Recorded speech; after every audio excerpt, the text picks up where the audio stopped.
नमस्कार बंधुरा आज आपनादेर संगे शेयर करब निरामिष दिने खाওয়ার জন্য ফুলকপির একটা রেসিপি যেটা খেতে অপূর্ব হয়। আপনারা লুচি দিয়ে ভাত দিয়ে সব দিয়েই খেতে পারবেন, তবে লুচি দিয়ে একটু বেশিই ভালো লাগবে। প্রথমে কড়া গরম করে তার মধ্যে দিয়ে দিলাম সরষের তেল। এরপরে এর মধ্যে দিয়ে দেব কড়াটা তেলটা যেই গরম হয়ে যাবে এর মধ্যে দিয়ে দেব ফুলকপিগুলো।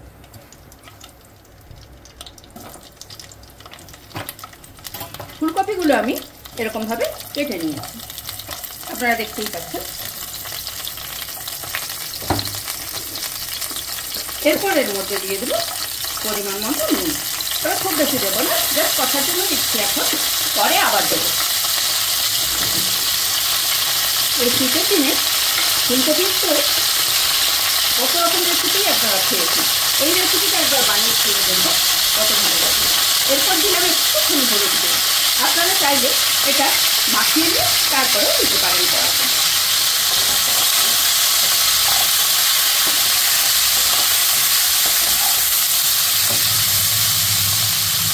এরপর এটা ঢাকা দিয়ে আস্তে আস্তে করে ভেজে নেব, গ্যাস কমিয়ে ধীরে ধীরে এটাকে ভেজে নিতে হবে সুন্দর করে।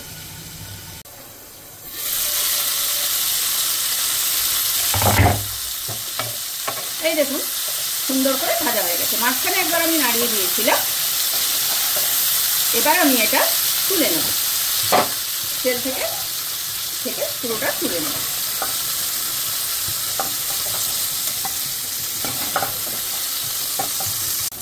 এরপর এই তেলের মধ্যেই দিয়ে দেবো কেটে রাখা চাক চাক করে কেটে রেখেছি সেই আলুগুলো দিয়ে এটাও বেশ ভালোভাবে ভেজে তুলে নেব।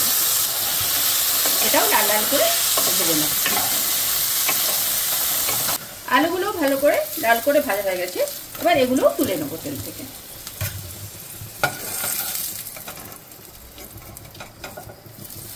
এবার এই তেলের মধ্যে ফোড়ন দিয়ে দেব গোটা জিরা।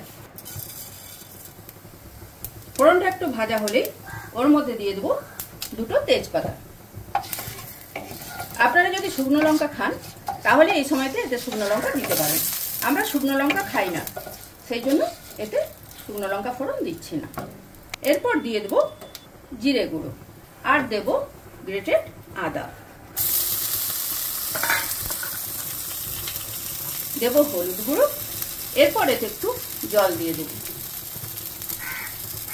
যাতে মশলাটা না পুড়ে যায়, দিয়ে মশলাটা ভালোভাবে কষাবো। আপনারা চাইলে এটা আগে থেকে একটু জল দিয়ে গুলিয়ে তারপরেও দিতে পারেন, কোনো অসুবিধা নেই।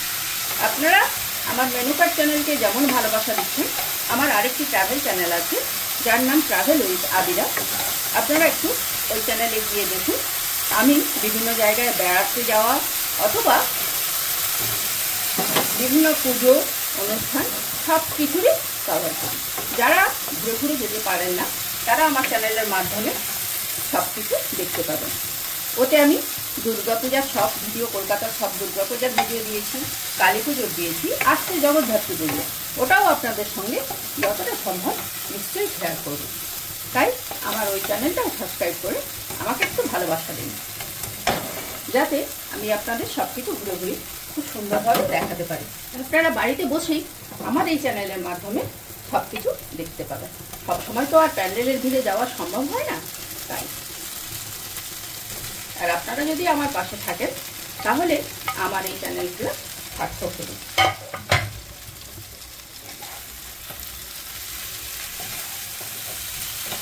এরপরে দিয়ে দিলাম ভেজে রাখা ফুলকপি আলুগুলো, দিয়ে আবার একটু নাড়িয়ে দিলাম। এটা খুব একটা কিছু মশলা দেবো না, কিন্তু খেতে অপূর্ব হবে। এরপর এর মধ্যে দিয়ে দেবো, মশলাটা কষানো হয়ে গেছে, আর কোনো রকম কাঁচা গন্ধ নেই। এরপর এর মধ্যে দিয়ে দেবো গরম জল। এই সময় কিন্তু ঠান্ডা জল দেবেন না, তাহলে স্বাদটা একদম নষ্ট হয়ে যাবে। দিয়ে দিলাম গরম জল। এরপর এটা ঢাকা দিয়ে একটু ফুটতে দেবো। সবগুলোই ভেজে নিয়েছিলাম, এই সময়তে অর্ধেক সিদ্ধ হয়েই গেছে, বাকি ফুল সিদ্ধটা এই সময় করে নেব। আলুটা প্রায় সিদ্ধ হয়ে এসছে, আর একটু বাকি। এই সময়তে এর মধ্যে দিয়ে দেবো কিছুটা কাশ্মীরি লঙ্কার গুঁড়ো রং হওয়ার জন্য। দেব দুটো পাকা লঙ্কা, দেব অল্প একটু মিষ্টি। এবার যদি কারো মিষ্টিতে আপত্তি থাকে, আমি অনেক ভিডিওতেই বলেছি, তখন মিষ্টিটা আপনারা অ্যাভয়েড করে যাবেন, কিন্তু মিষ্টি দিলে তবে তরকারির স্বাদটা ব্যালেন্স হয়। আরও তো নিরামিষ তরকারি, একটু ঝাল ঝাল মিষ্টি মিষ্টি হবে, ভালো লাগবে। এরপর ঢাকা দিয়ে বাকি আবার সিদ্ধ হতে দেবো। এবার তরকারিটা পুরো রেডি হয়ে গেছে, আলু কপি সব সুন্দরভাবে সিদ্ধ হয়ে গেছে। এবার শুধু দেব লাস্ট ফিনিশিং। এতে দিলাম অল্প একটু গরম মশলা গুঁড়ো, অল্প একটু কসুরি মেথি, আপনারা চাইলে ধনেপাতাও দিতে পারেন। আমার কসুরি মেথির গন্ধটা বেশি ভালো লাগে, তাই দিলাম কসুরি মেথি। আর যেহেতু নিরামিষ তরকারি, উপর থেকে ছড়িয়ে দিলাম একটু ঘি দিয়ে এটা চাপা দিয়ে 2 মিনিট রেখে দেবো স্ট্যান্ডিং টাইমে, গ্যাসটা নিভিয়ে। তারপর সার্ভ করে আপনাদের দেখাচ্ছি কেমন হয়েছে। একদম রেডি নিরামিষ অমৃত ফুলকপি। অমৃত এই কারণেই বলছি, আপনারা রান্না করে খেলে তবেই বুঝতে পারবেন এটা কেন অমৃত বলছি।